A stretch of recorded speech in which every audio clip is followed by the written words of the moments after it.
ঈদ সামনে, তাই দম ফেলার ফুসরত নেই কুষ্টিয়ার সেমাই কারখানার শ্রমিকদের। দিনরাত এক করে চলছে উৎপাদন। তবে কারখানাগুলোর মালিকদের লাভের হিসেব ঠিকঠাক থাকলেও ঠিক নেই সেমাইয়ের মান। অস্বাস্থ্যকর পরিবেশে যত্রতত্র তৈরি করা হচ্ছে বাঙালির প্রিয় এ খাবার।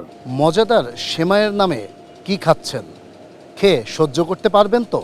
কুষ্টিয়ার বড়বাজার এলাকার জাফরফুড সেমাই কারখানা। এখানকার শ্রমিকদের হাতে নেই কোনো সুরক্ষা ব্যবস্থা, খালি পাও। মেশানো হচ্ছে ড্রামে করে আনা নোংরা পানি, অপরিষ্কার হাতেই গোলানো হচ্ছে খামির। এর সঙ্গে যুক্ত হচ্ছে মেঝেতে থাকা ধুলোবালিও। জাফর ফুডি নয়, একই অবস্থা আশরাফুল, মুনমুন সহ কুষ্টিয়ার অধিকাংশ সেমাই কারখানার। আর এটা হলো আপনার প্রোডাকশন পলিথিন কি আপনার ইসে দিয়া লাগে, এর হলো গ্লোভস ব্যবহার করা লাগে, এতে কাজের খুব বিঘটে ঘটে।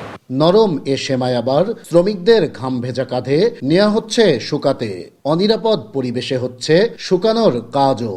অরক্ষিতভাবে কোনো সেফটি ছাড়াই খোলা আকাশের নিচে শুকানো হচ্ছে বাঙালির মুখরোচক খাদ্য এই সেমাই।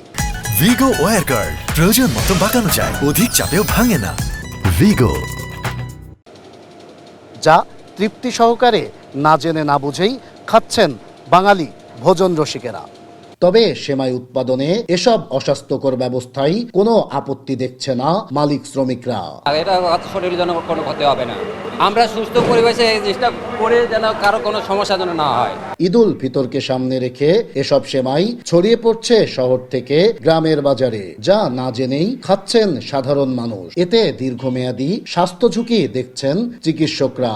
খাওয়ার পরে প্রত্যেকটার সাথে সাথে একটা রিয়াকশন হয়, হ্যাঁ, এটাকে আমরা বলি গ্যাস্ট্রোএন্টেরাইটিস। তো এটা হওয়ার কারণে বমি শুরু হয় সবার আগে, পেটে ব্যথা হয়। এটাই আরেকটু বেশি হলে যখন আমাদের বডির ইমিউন সিস্টেম এটাকে ব্রেক করতে পারে না, তখন সাধারণত দেখা যায় যে রোগী জ্বরে ভোগে। তবে ভোক্তা অধিদপ্তর বলছে দ্রুতই এসব সেমাই কারখানার বিরুদ্ধে নেওয়া হবে ব্যবস্থা। সেমাই উৎপাদনটা সাধারণত রমজানের শুরুর দিকে আসে। তো আমরা গত রমজানেও সেমাই কারখানাগুলোতে মনিটরিং করেছি, এই রমজানেও আমরা করব। যদি কোথাও কোনো অব্যবস্থা পায় অবশ্যই আইনগত ব্যবস্থা গ্রহণ করা হবে। জনস্বাস্থ্য বিবেচনায় এসব অস্বাস্থ্যকর সেমাই কারখানা বন্ধে সরকারের কঠোর তৎপরতা চান সচেতন মহল। নাইদা সান্তিতাস, দেশ টিভি, কুষ্টিয়া।